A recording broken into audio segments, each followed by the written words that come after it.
We are gathered here this evening to hear a guest speaker from Canada, from the New World.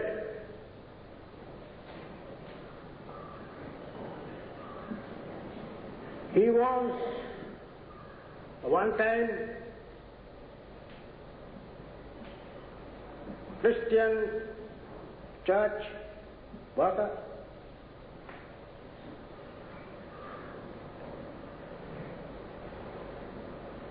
He spent a lot of his time and energies in studying various philosophies and religions. He had studied the Qur'an, the passage whereof you just heard recited by that 13-year-old boy.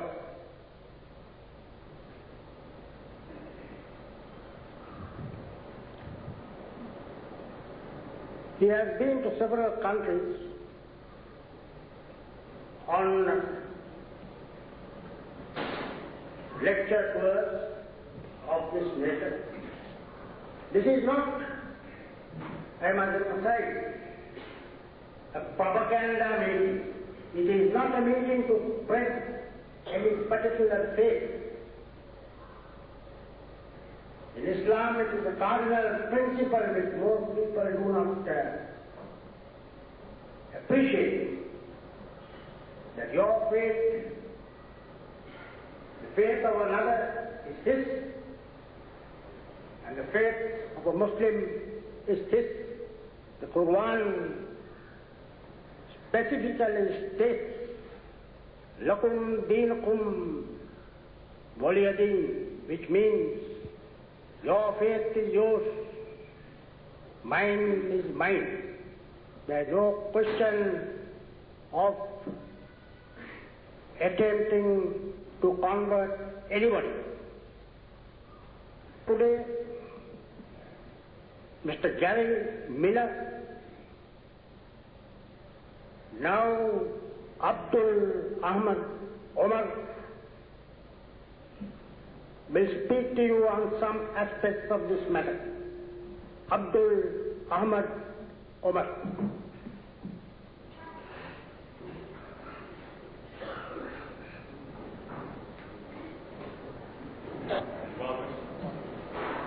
If you are at all confused, maybe you saw a picture that was taken of me about a year ago, or a videotape or something. It's the same man.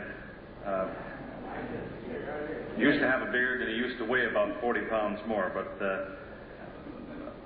all of those changes are for certain reasons and doesn't really matter. In any case, there are a lot of misunderstandings, maybe about who I am and what I do. It results in some funny situations sometimes. Very often in many countries, in particular in the U.S. and Canada, on the university campuses there are church groups who from time to time decide it would be a good idea to have a debate with the Muslims. So they approach the Muslim students, who are generally foreign students. They come from all over the world. And they tell them, we'd like to have a debate, so why don't you bring a Muslim speaker and we'll bring a Christian speaker and we'll have a debate. And the brothers always think, yeah, that'd be a good idea, and they get in touch with me. And a few days before the debate, it happens again and again. A few days before the debate, the Christian group will say, so who is the Muslim speaker that's coming? And they tell them, well, his name is Miller. And they always say the same thing. They say, that's not fair. We want a Muslim speaker. It makes them very nervous to find out that there are Muslims who have names like Miller and Smith and Jones. They want somebody who might stumble through the English language or be unaware of certain basic things, and they can make a fool of him. That's really all they had in mind.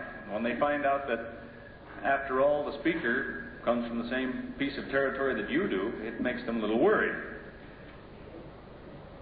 Recently, in fact, We had a session where there were 2 Muslims speaking and 2 ministers speaking. Well, one of the Muslims was myself, and the other one was named Steve Johnson. Used to be a Jesuit priest. That's the way the face of Islam is changing in many parts of the world. Some of the best Muslims I've met are not what people usually think of as coming from Muslim territory. They are American or German or Danish or Korean or Chinese. People don't usually think of that as being the Muslim world. There's another thing I don't do, though. I don't go around giving testimonials telling you, you know, I used to be such a terrible person and then I became a Muslim, or I used to do this, but now I do this, and so on. I'm not really interested in doing that kind of thing. To some people, that's all they want to do. That's part of some religions. You get a blessing every time you tell somebody how bad you used to be and how good you are now. Even if they've heard it before, tell them again. Testimonials. I don't do that kind of thing. I don't think I was that bad before, to start with.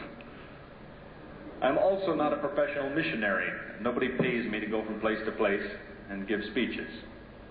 I have a job, or I used to, which I quit a couple of years ago, and before too long the money's going to run out and I have to go back to work. But I took some time off to take the invitations that people give. I don't arrive uninvited. Somebody makes the arrangements for me. And it has grown into a productive kind of a thing. I could probably tell you nice stories for several hours about experiences, but that's not the point of this exercise. The talk is advertised as Muslims, misguided or misunderstood. And I suppose you might think, well, if a Muslim is speaking, he's going to explain that Muslims are not misguided, they're misunderstood. And basically, that's what I have in mind. But I would like to show why they might be misunderstood. Whose fault is it?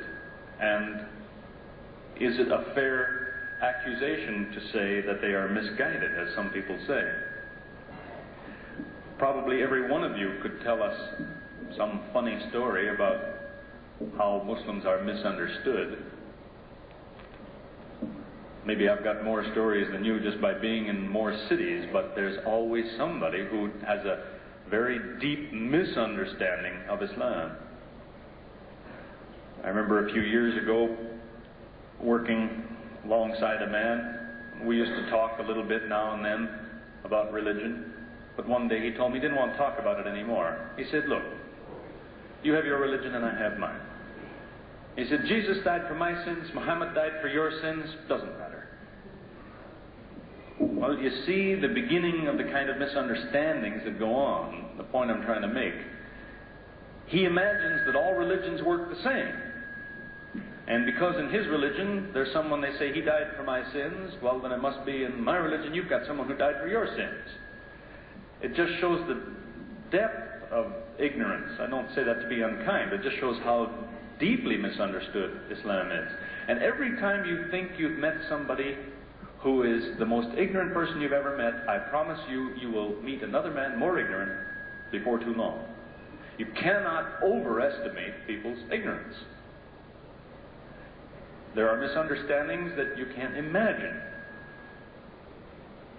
A woman said to me, and this is a university student in Florida, you'd think she's well educated and so on. And before we started a talk, she came up to me and she's kind of angry. And she said, she wanted to know, what are you going to say for the next hour? She said, how are you going to convince me that Jesus isn't the Son of God, but Muhammad is? Well, I tried to explain to her, I'm not even going to try. But she imagined that's what I'm going to do. What those two little stories illustrate is that there are things that all of us should remember to watch out for.